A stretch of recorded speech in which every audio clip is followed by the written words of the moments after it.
Hariom, Namaste, very good afternoon everyone. Welcome again to my YouTube channel GK Law Classes. So in the previous video I have already told you about that we are going to come with another video that is on the governor of the state. So आज की video हमारी रहेगी on the topic the governors of the state from the Constitution of India, part number 6, article number 153 to 167. So students I request you all कि जिसने अभी तक हमारा channel subscribe नहीं किया आज ही हमारे चैनल को सब्सक्राइब कर लीजिए। अगर आज की वीडियो पसंद आए तो उसे लाइक और शेयर डेफिनेटली कीजिएगा। इसी के साथ अगर आपको किसी भी टॉपिक के रिगार्डिंग किसी भी लीगल सब्जेक्ट के कोई भी टॉपिक के रिगार्डिंग आपको कोई पीडीएफ फॉर्मेट में रिवीजन नोट्स चाहिए या फिर कोई भी टॉपिक या किसी particular chapter of particular legal subject के रिगार्डिंग आपको जो है एमसीक्यू स्टार्टर पैक्स की नीड है तो हम आप लोगों को at an very affordable price जो है वो चीज़ आपको इन अ पीडीएफ फॉर्मेट जो है अवेल कराएंगे। तो उसका नंबर मैंने बार बार अपने डिफरेंट वीडियोस के अंदर शेयर किया है। तो आपको करना बस ये है कि आपको हमें व्हाट्सएप करना है, ठीक है, किस नंबर पे, इस नंबर पे, ठीक है। आपको हाई भेजना है और आपको आप कौन है, कहाँ से और आपको किस सब्जेक्ट के रिगार्डिंग किस चीज़ की रिक्वायरमेंट है ये हमें बताना है। So in a very affordable price in a PDF format हम आपको वो अवेल कराने की कोशिश करेंगे। एंड ये जो ऑफर है ये सिर्फ और सिर्फ इंडियन स्टूडेंट्स के लिए ही अवेलेबल है, राइट। तो अगर आप लॉ गवर्नमेंट कॉम्पिटिटिव एग्जाम्स की तैयारी कर रहे हैं, यूजी पीजी कोर्स के अंदर है, तो आप जो है इसे अवेल कर सकते हैं। सो आइए स्टूडेंट स्टार्ट करते हैं with the concept of the governor of the state, the highest office of any state, the governor. ठीक है स्टूडेंट्स, तो अब आप लोगों को मैं बता दूं कि जैसे कि हमारे राष्ट्रपति होते हैं वो जो होते हैं ही attains the highest office in the country, first in precedence होते हैं। उस तरीके से स्टेट के अंदर फर्स्ट इन प्रेसिडेंस कौन आते हैं, the governor of the state आते हैं। He is basically the CEO of the state which is constitutional CEO of the state. So he is calculated as constitutional CEO of the state, ठीक है। एग्जीक्यूटिवली कौन होते हैं सीईओ ऑफ द स्टेट, वो होते हैं the chief minister of the concern state. तो ये एक बड़ा इंपॉर्टेंट क्वेश्चन है कि कॉन्स्टिट्यूशनली कौन सीईओ ऑफ द स्टेट होते हैं, कॉन्स्टिट्यूशनली कौन हेड होते हैं स्टेट के, तो वो आपके गवर्नर होते हैं। Executively chief minister of the concern state होते हैं। तो अब जो ये गवर्नर होते हैं ना बेसिकली ये अपॉइंट किए जाते हैं by the president of India. Now क्यों ये highest office in the state माने जाते हैं, क्योंकि जितनी भी अपॉइंटमेंट स्टेट के अंदर होती है that is done in the name of the governor of India. उन्हें ओथ भी ये दिलाते हैं, सिग्नेचर्स भी ये करते हैं। जब हम नया चीफ मिनिस्टर या उसकी कैबिनेट की फॉर्मेशन होती है तो उनकी अपॉइंटमेंट ओथ टेकिंग भी आगे गवर्नर के पास होती है। जितने डिसीजंस, जितने एमओयू, जितनी फाइल्स बनती हैं वो सारे in the name of governor of the state बनते हैं। So he is the constitutional head of the concern states. So अब मैं आप लोगों को बताती हूँ कि जो गवर्नर होते हैं इनके कुछ पर्टिकुलर हम आगे प्रोविजंस जो है उसको डिस्कस करेंगे, ठीक है। So now he can be a governor of one or more state. First point can be, GOV means the governor, governor of one or more state, ठीक है। कभी कभी स्टेट प्लस यूटी का चार्ज या union territory का charge एक ही governor के पास भी होता है, ठीक है। तो इस चीज़ का आपको काफ़ी ध्यान रखना होगा। तो जैसे कि अगर आप देखिए पंजाब है तो पंजाब के जो गवर्नर है वो चंडीगढ़ के भी एडमिनिस्ट्रेटर है। इसी तरीके से नीचे चेन्नई में जो गवर्नर है वो आगे पुडुचेरी के एडमिनिस्ट्रेटर है। कभी कभी इंडिपेंडेंट चार्जेस भी उनके पास होता है सिर्फ एक पर्टिकुलर यूनियन टेरिटरी का, जैसे लद्दाख का है या जम्मू कश्मीर का है, वहाँ वो लेफ्टिनेंट गवर्नर के बेसिस पे जाने जाएंगे। कहीं कहीं पर उनको एडमिनिस्ट्रेटर के नाम से भी जाना जाता है। बट हम स्टेट की पर्टिकुलरली बात करते हैं तो वहाँ उनका वर्ड होता है governor. Now first thing has to be kept in mind that he can be of one or more state or for a single state or for a state or union territory उनके पास charge होता है। सबसे important point इसके अंदर आप लोगों ने ध्यान रखना है, he is appointed by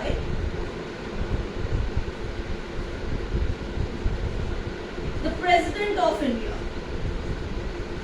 the president of India, यानी इनके डायरेक्ट इलेक्शंस कभी भी नहीं होते हैं, ये डायरेक्टली इनडायरेक्टली कभी भी अपॉइंट होते ही नहीं है. So he is appointed by whom? The president of India. Right students? So जो इनकी इलेक्शंस की बात कर रहे हैं, तो not elected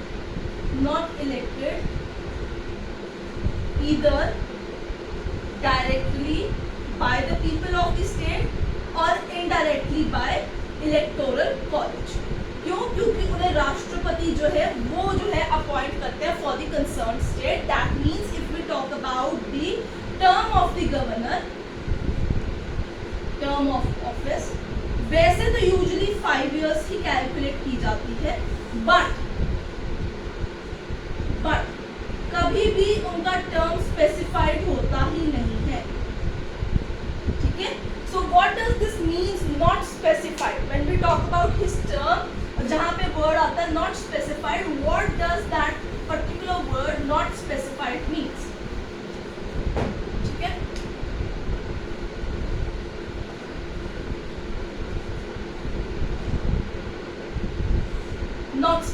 Not specified means he is on the term of pleasure of the President of India. यानी कि he is only on mercy or pleasure of President of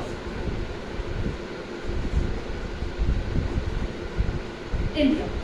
Article number 310, doctrine of pleasure. What does this thing particularly means? जैसे मैंने आपको बताया कि ये जो है इनकी अपॉइंटमेंट जो है राष्ट्रपति महामहिम जी करते हैं, तो उन्हें निकालने का अधिकार भी महामहिम के पास ही होता है. He is at the mercy or the pleasure of the President of India. वो जब मर्जी चाहे उनके सर्विसेज को टर्मिनेट कर सकते हैं या उसे किसी और स्टेट के गवर्नर भी लगा सकते हैं. Otherwise, he can resign if he wanted on any of the grounds. He can write the resignation to the President of India.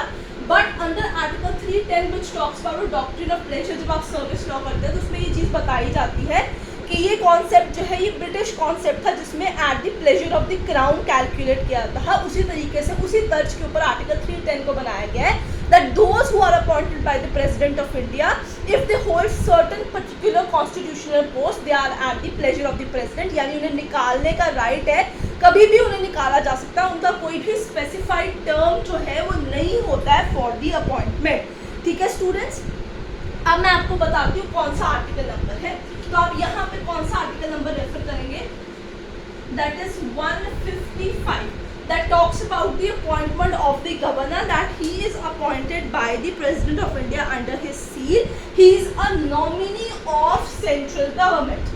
So another thing that has to be kept in mind in regard to the governor of a concerned state, that he is basically a nominee of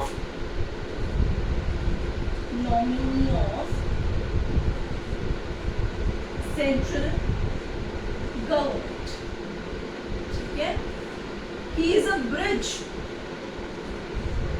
between center and the concerned state and the government. ठीक है? उन दोनों के बीच का एक ही bridge है. Cooperative federalism के theory के ऊपर इस पोस्ट को क्रिएट किया गया है. ठीक है? वो जो है स्टेट कंसर्न की बातें, कोई भी उनके इश्यूज होंगे जो सेंटर तक पहुंचाने जरूरी है, ये वहाँ तक पहुंचाते हैं. कुछ पर्टिकुलर बिल्स पे अगर महामहिम के लिए वो चाहे तो वो रेफरेंस में रख सकते हैं, जिनके सिग्नेचर्स आगे चलते हैं. सो सेंट्रल गवर्नमेंट की अगर कोई बात उनको पहुंचानी है तो वो स्टेट गवर्नमेंट कौन पहुंचाता है? गवर्नर कंसर्न ही पहुंचाता है. एक तरीके का सेतु है ये सेंटर और स्टेट गवर्नमेंट के बीच में. So this particular concept of governor has been derived from the constitution of Canada. इस चीज़ को भी आपको खासा ध्यान रखना होगा. ठीक है? अब आगे चलेंगे. The qualifications for being appointed as the governor of the concern state. So I hope आपने ये सारे पॉइंट्स में नीचे लिख रहे हैं. अगर आपको कोई भी डाउट आता है तो आप मुझसे पूछ सकते हैं. This is a very general concept. ठीक है? आप साथ में अपना कॉन्स्टिट्यूशन का बेयर एक्ट भी खोल सकते हैं, बट मैं आपको सिर्फ इम्पोर्टेंट पॉइंट्स ही बताऊंगी.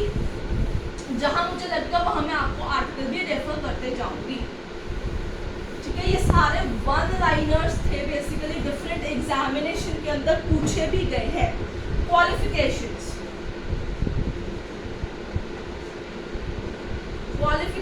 of whom? The governor. The first qualification has to be the citizen of India. ठीक है, इस पे कोई दो राहें नहीं रहेंगे। Next, completed the age of 35 years, यानी उनकी उम्र 35 साल या उससे ज्यादा की होनी चाहिए। और थर्ड क्वालिफिकेशन ये आती है that he should not have any kind of local influence. No local influence. Now students, you would ask me, what does this particular line means? No local influence. Here it means कि वो जब भी किसी state में लगाए जाएंगे तो मतलब उनके कोई वहाँ पे रिलेटिव्स फ्रेंड्स नहीं है कि वहाँ के स्टेट गवर्नमेंट ने जो है ऑलरेडी सेंटर को बोल रखा है नहीं भी हमें तो यही चाहिए, हमारे फ्रेंड जैसे हैं, आई नो दिस पर्सन, तो आप किसी को यहाँ पे गवर्नर लगाओ या किसी मंत्री के ऑल नोन एरिया में होंगे या उनके फ्रेंड्स वगैरह होंगे।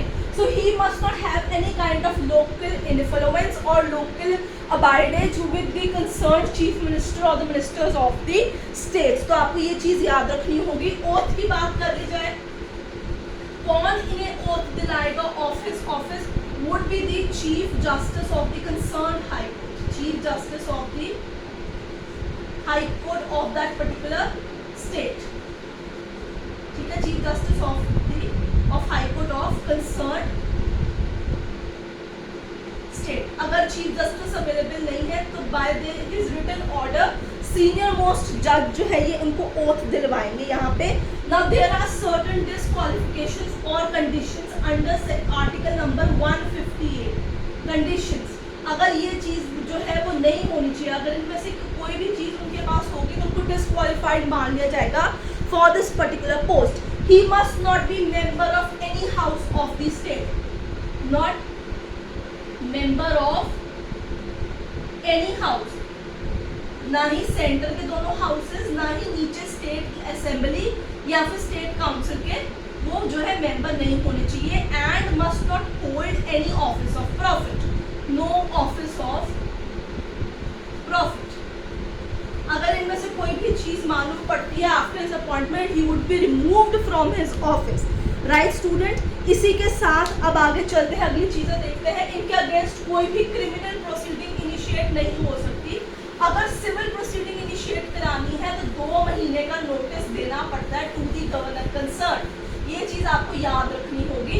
Under article number 163 he appoints the leader of the majority party as chief minister and उसके जो council of ministers हैं उनको जो है ये अपॉइंट करते हैं अंडर 163। ये चीज आपको याद रखनी होगी। ठीक है, फिर आगे चलेंगे। As an collective responsibility, as collective responsibility, so council of minister would have a collective responsibility towards the state assembly under article number 164 that has to be kept in mind। ठीक है, फिर आगे हम आप लोगों को बताते हैं कुछ एक्सेप्शनल केसेस आते हैं। एक्सेप्शनल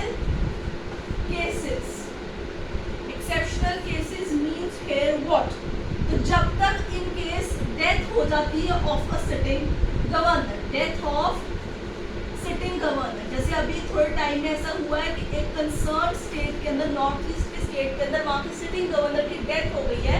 टिल जब तक नए गवर्नर की अपॉइंटमेंट प्रेसिडेंट नहीं करेंगे तो वहाँ का जो चीफ जस्टिस होगा of the high court concern वो जो है ड्यूटीज जो है निभाएगा of the governor in that particular state. ठीक है स्टूडेंट्स, ये चीज आपको यहाँ पे याद रखनी होगी। नेक्स्ट, इसकी पावर्स जैसे एग्जीक्यूटिव पावर, लेजिस्लेटिव पावर वो काफी ज्यादा प्रेसिडेंट ऑफ इंडिया से मैच करती है। ठीक है, वो वहाँ पे जैसे appointment of the chief ministers और the state ministers, signing of the bills, आप देखिए बहुत सारी ड्यूटीज जो है एग्जीक्यूटिव जुडिशियल पावर्स जो आपकी लेजिस्लेटिव पावर है वो प्रेसिडेंट से मैच करती है। बट ये कंसर्न स्टेट के रिगार्डिंग यहाँ बात होती है, जैसे कि he will be seen as a chancellors of all university. वहाँ के सारे स्टेट के अंदर जितनी यूनिवर्सिटीज़ हैं उसका चांसलर गवर्नर होगा। अपॉइंटमेंट ऑफ वाइस चांसलर ये करेगा। सारे एग्जीक्यूटिव एक्शंस इसके नाम पे लिए जाएंगे। जो आपकी वहाँ पे जो स्टेट की कमीशंस है, पब्लिक कमीशंस है, उसके सारे मेंबर्स की अपॉइंटमेंट अटॉर्नी जनरल की अपॉइंटमेंट ये करेगा।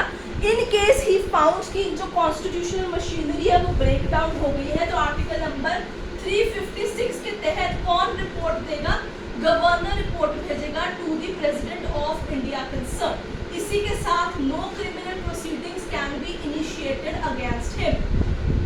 ठीक है, सिविल प्रोसीडिंग्स इनिशिएट की जा सकती है, सिविल प्रोसीडिंग्स की जा सकती है, सिविल के केस के अगेंस्ट दायर हो सकते हैं, but on one condition with 2 months prior notice, 2 months prior notice. So student, this was all about in generality regarding the governor of the state. If you have any doubt, do let me know in the comment section.